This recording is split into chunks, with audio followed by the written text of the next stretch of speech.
Hey dreamers, Anne-Marie here with Big Dreams Homestead, and an apology. So when I did the video for giving you the list of the different homes that we looked at, it was not supposed to take this long to get the house or the building out to the land.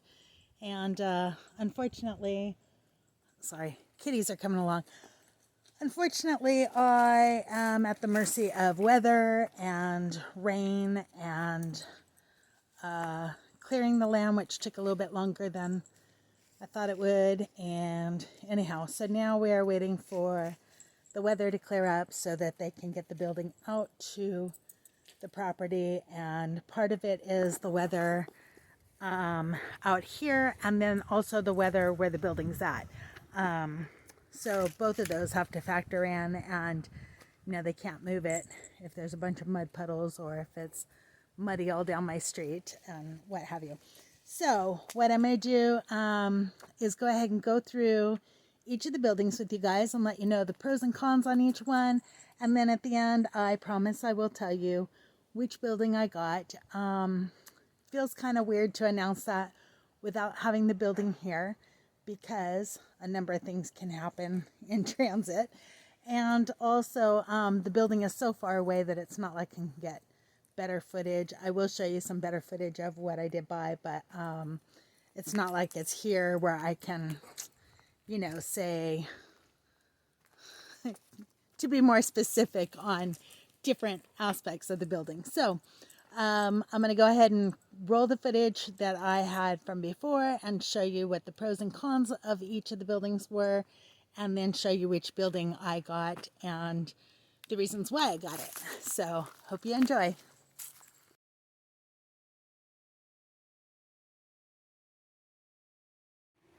Okay, this is a 1991 Fleetwood for $4,000. It's a fixer-upper. Okay, honestly, on this this one was the first mobile that we had looked at, and I knew immediately that there was no way I was going to buy this building. Um, I can list out a million reasons why. The number one thing was the homeowner had done a lot of repairs, and then the sister-in-law did a lot of so-called repairs. And some of those repairs were evident in the walls. I'll show you here in a few minutes, but one of them was on one of the interior walls. They didn't have a 2x4, so they cut a piece of OSB in the shape of a 2x4, but it was only 3/4 inches wide, and used that for a 2x4 or 2x3 instead of a 2x4. It's here in the closet somewhere. And the other thing that I didn't like about this building was there were a lot of holes in the building that had never been sealed up. So I have no idea how long water has been rushing in, and the repairs to it would have been just way too much. Here's the 3/4 inch OSB used as a stud in the wall. So I had no idea what I was going to find when I started to tear this apart. There were way too many soft spots in the floors. You could tell that they had replaced some of the floors, so I didn't know what the joists were going to look like. Here's some of the holes in the exterior wall that, it was just a nightmare. The biggest thing that I didn't like was there was no septic for this house. There was a cesspool that was just a little ways off from the tongue where, trying to get somebody to move it. I don't know that any company would have come out there and moved it with that cesspool there. So, oh, and then this toilet here. I've never seen anybody use spray foam to seal a toilet. Usually you just take it apart and put a gasket in. So that right there was just red flag number gazillion, that said, no, run as fast as you could. I was trying to be nice when I was videoing it because the lady selling it was just raving about what a wonderful building it was. And she was standing right there. But yeah, I think Jan and I were looking at each other and screaming run. So This one was a definite no. The only good I would say of it was the price, and really the price wasn't even all that great.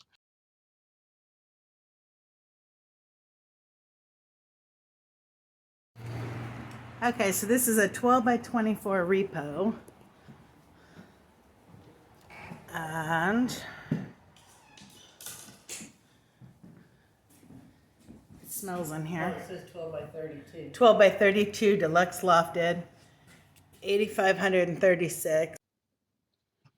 Okay, so this one, $9,000 for, I believe it was a 32 by 12.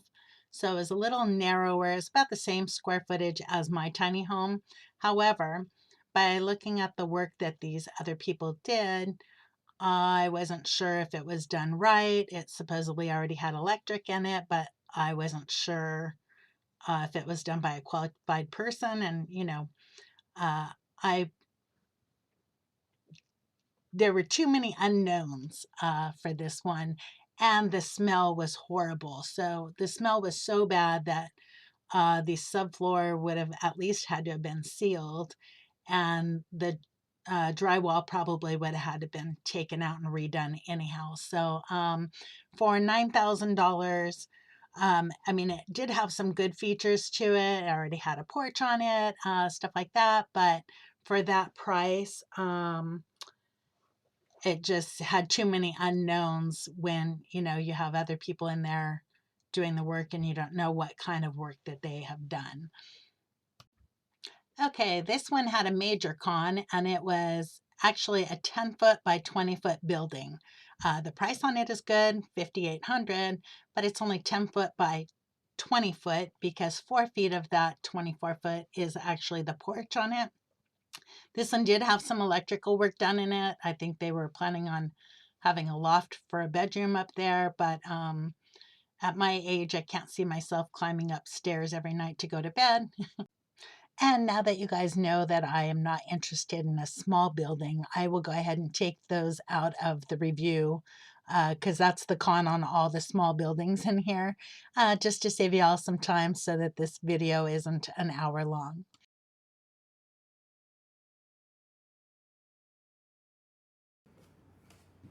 Oh, this one's a new 12 by 36. Nice. Okay, to be honest, this one didn't have too many flaws. I mean, the price of it was great. It was only 12 feet wide instead of 14-foot wide, but it had the higher walls, the higher door, stuff like that. So I was really impressed with the price and the fact that it was new.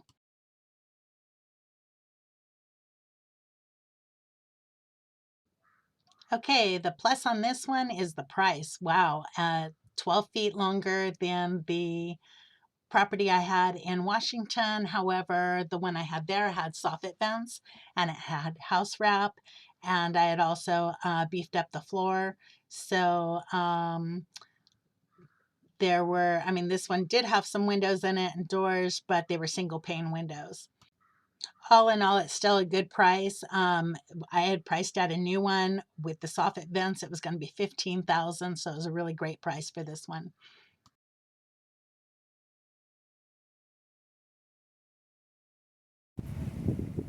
Okay, we don't know the model year for this one yet.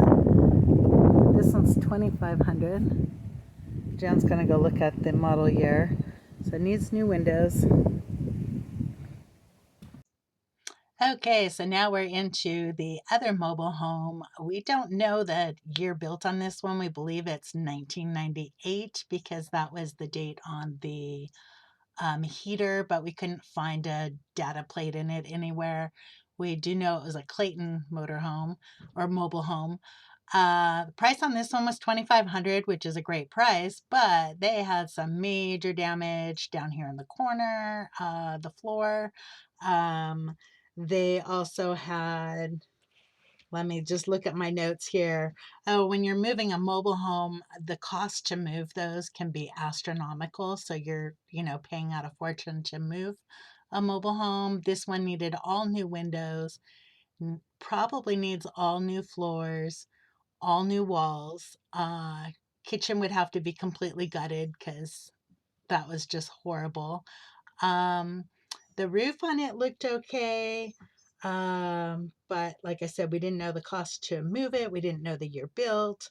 Um, let's see. And then in the bathroom, there was some water damage in the bedroom. We'll come up to it here in a minute. Right here along this wall, there's some water damage. That's actually in a bedroom.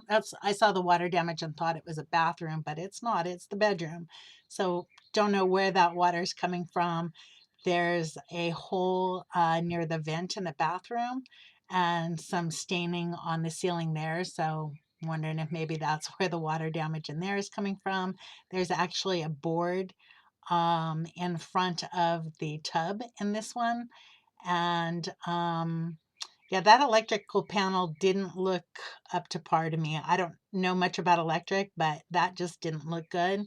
And in talking with the owners, apparently the person who lived here before tried to hook up the mobile to a generator, and that's why you'll see here in a second the damage to the outlets. I guess he had fried all the outlets and the electric. So all the electric would need to be redone. Basically, all the walls, floors, windows, doors. The doors on this were absolutely horrendous. And so, about the only thing it had going for it was the price. And yeah, you're going to see the door here. You could see straight through. It wasn't even attached, the back door. Um, I think this was the master bedroom, and that's where the damage was to the outlet. So, kind of scary there.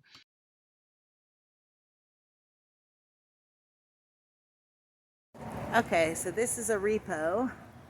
It was 14 by 40, something like that. It's a Graceland. Okay, so this one we had drove quite a ways to come see this one, and the pictures that were put on Facebook didn't show any of this. So we were pretty shocked at the interior, and the smell in there was pretty bad. This one, it looked like somebody did the conversion that didn't know what they were doing, and you can tell what happens uh, to these buildings if they're not done right. I think that there were. I believe a lot of the damage is just the people had it repossessed and ripped out a bunch of stuff. So that's why you're seeing a lot of damage in here. But this back floor where the toilet was sinking down in the corner. So it looked like there was some water damage there. No idea what was going on with the insulation in there. It looked like maybe there was water damage or something, and it got wet and then was coming down, or maybe there were critters living in it. I'm not sure. Um, and this whole building only had one window in it, and it was a single pane window. So again, it would need all new electric because no idea what these people did in it. It would need all new walls, probably all new floors. This one had animal feces left on the floor. It smelled really bad. Um, and then it would need windows, so basically it would need pretty much all the stuff that a new shed would need, but I didn't know how much damage was done to the structure itself, and if it had leaked for any time, stuff like that.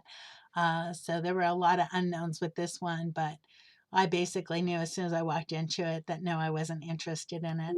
Don't remember the size of this one, but it was just too much work, and they were asking way too much for the price of it was 9,000, where that other 12 by 40 was 9,000, and I wouldn't have to gut out all this stuff from it. So, yeah, there's that.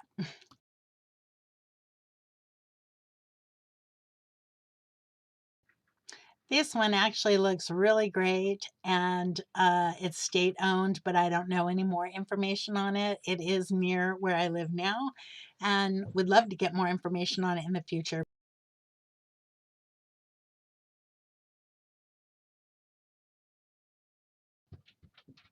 Okay, and this one is the huge building that had foam in it, and the huge price tag, and I know that spray foam is worth quite a bit.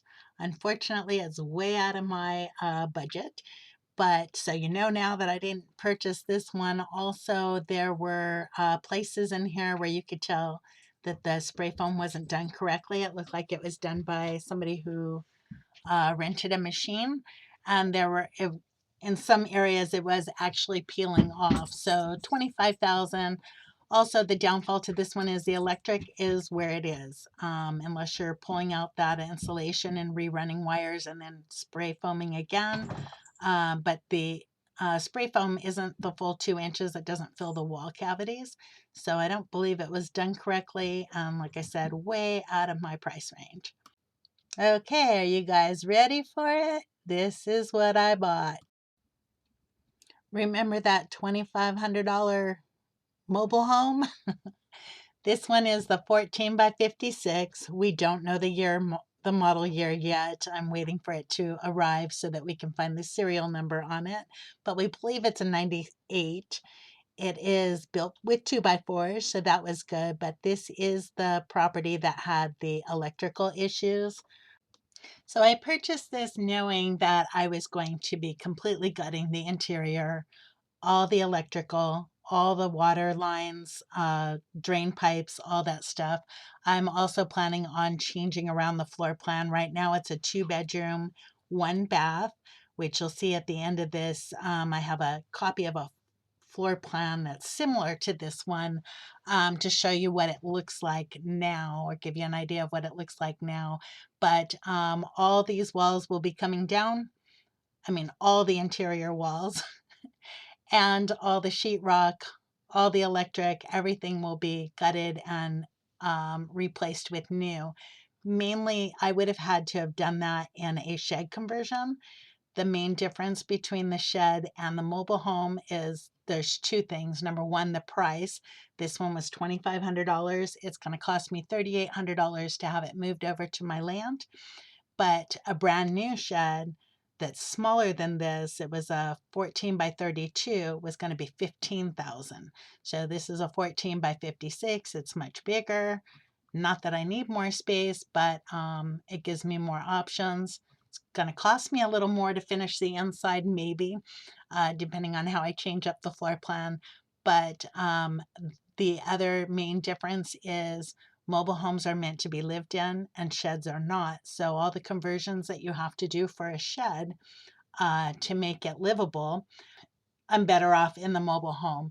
Not only that, but if I ever try to sell in the future, it would be easier for me to sell a mobile home that's been redone and has a HUD sticker and all that than it would for a shed conversion.